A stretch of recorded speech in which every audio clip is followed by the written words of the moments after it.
Y man make more than women. अगर तुम मेरी तरह यहाँ पैदा हुए हो तो बचपन से एक लाइन तुम्हारे दिमाग में घुसी होगी, women earn less than man. ये इतनी बार रिपीट हुआ है, इतनी बार कि ये ऑलमोस्ट अनक्वेश्चनेबल ट्रूथ बन गया। और अगर तुम्हें इस पर डाउट किया तो ऐसा ट्रीट किया गया जैसे तुमने पूरी फीमेल जेंडर पे अटैक कर दिया हो। लेकिन अब तक तुम्हें समझ आ जाना चाहिए, रियलिटी वैसे नहीं होती जैसी दिखती है। तो आज इस फेमस स्टैटिस्टिक को थोड़ा क्लोज से देखते हैं। जिस स्टैटिस्टिक से ये कंक्लूजन निकल गया है ना, वो लिटरली थर्ड ग्रेड लेवल का है। हाँ, बिल्कुल बेसिक, जैसे 8 साल का बच्चा कैलकुलेट करे। कैसे बनाया गया ये नंबर? सारे मैन की एनुअल सैलरीज ऐड करी, फिर टोटल को डिवाइड कर दिया नंबर ऑफ वर्किंग मैन से, और सेम चीज वुमेन के साथ की। बस हो गया एनालिसिस। अगर तुम सोच रहे हो कि ये एक्यूरेट है तो प्रॉब्लम यहीं से स्टार्ट होती है।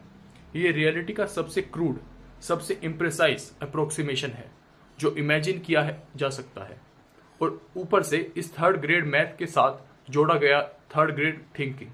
मैन और वुमेन में सिर्फ जेंडर का डिफरेंस है, तो जो वेज गैप है वो जेंडर की वजह से ही होगा।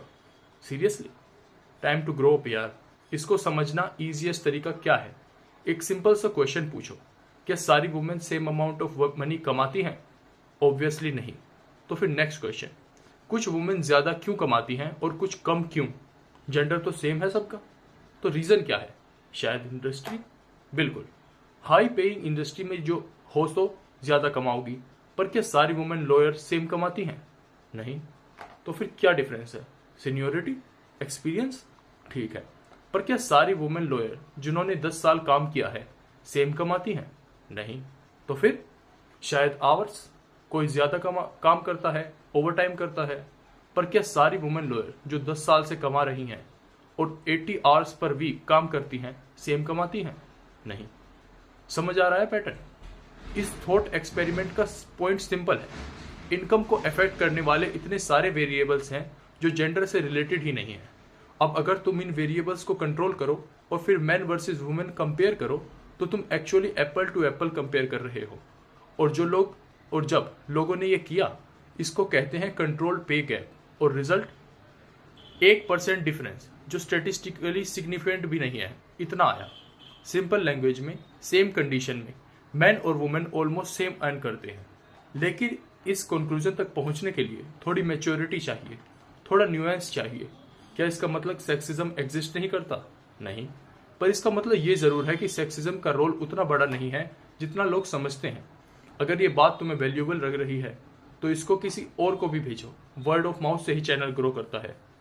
जब तुम ये सारे कंट्रोल्स हटा देते हो तब भी ये क्लियर है कि ओवरऑल मैन ज्यादा कमा पाते हैं वुमेन से, और ये गैप और बड़ा हो जाता है जब वुमेन के बच्चे हो जाते हैं। अब इसका कॉमन एक्सप्लेनेशन क्या दिया जाता है कि वुमेन अनपेड लेबर कर रही हैं, बच्चे संभालना, घर चलाना, और अगर मैन इक्वल शेयर करें तो गैप कम हो जाएगा। हाँ, वुमेन ज्यादा अनपेड वर्क करती हैं, ये सच है, पर यह सिर्फ सेक्सिस्ट सोसाइटी की वजह से हो, जरूरी नहीं। हो सकता है ये बायोलॉजिकल रियलिटी हो। इन्फेंट्स को अपनी मदद की जरूरत ज्यादा पड़ती है फादर से। और एक और एंगल भी है, कोरिलेशन का मतलब कोजेशन नहीं होता। एक इंटरप्रिटेशन ये है कि वुमेन कम काम करती हैं क्योंकि वो घर का अनपेड काम कर रही हैं। दूसरा इंटरप्रिटेशन ये है कि वो घर का काम कर रही हैं क्योंकि वो काम कम करती हैं, कम कमा पाती हैं। समझे डिफरेंस? ज्यादा चांस क्या है? रिलेशनशिप में आदमी ज्यादा कमाता है। और क्यों? क्योंकि इनकम, स्टेटस, प्रेस्टीज, ये सब फीमेल मेट सिलेक्शन के मेजर फैक्टर्स हैं। तो लॉजिकली क्या होगा? जो ज्यादा कमा रहा है वो और ज्यादा टाइम अर्निंग पे लगाएगा, और जो कम कमा रहा है उसके पास टाइम होगा घर के काम करने का। ये इकोनॉमिक स्पेशलाइजेशन है, और ऑनेस्टली ये सेंस बनाता है। तुम ये भी कह सकते हो कि जो अनपेड वर्क हो रहा है वो इनडायरेक्टली पेड है, उस अर्निंग के थ्रू जो पार्टनर ले रहा है और रिलेशनशिप में शेयर हो रहा है।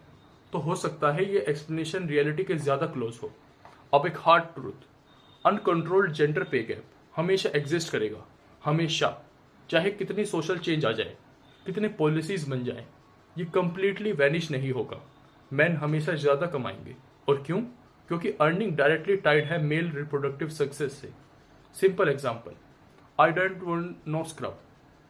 Women generally low status, low income man को चूज नहीं करती। पर मैन एक अट्रैक्टिव कन्वीनियंस स्टोर क्लर्क को भी चूज कर लेंगे। ये हार्श है पर रियलिटी है। तो मनी वुमेन के लिए क्या है?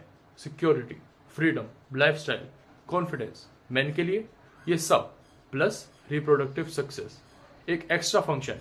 इसीलिए मनी वुमेन के लिए रिलेटिवली ज़्यादा इंपॉर्टेंट है, और इसीलिए चाहे वुमेन कितना भी कमा ले, मैन ओवरऑल ज़्यादा कमाएंगे।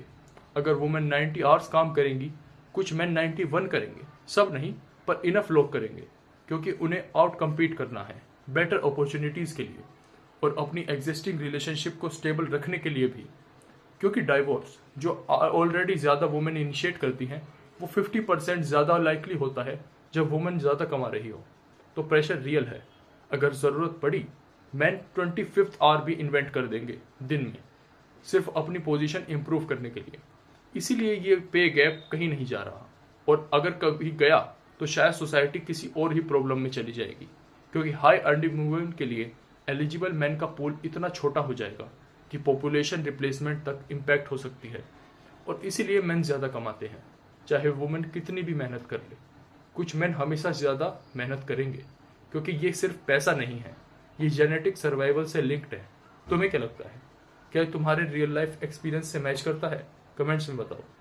और अगर यहाँ तक देख लिया है तो लाइक और सब्सक्राइब भी कर दो। Thanks for listening.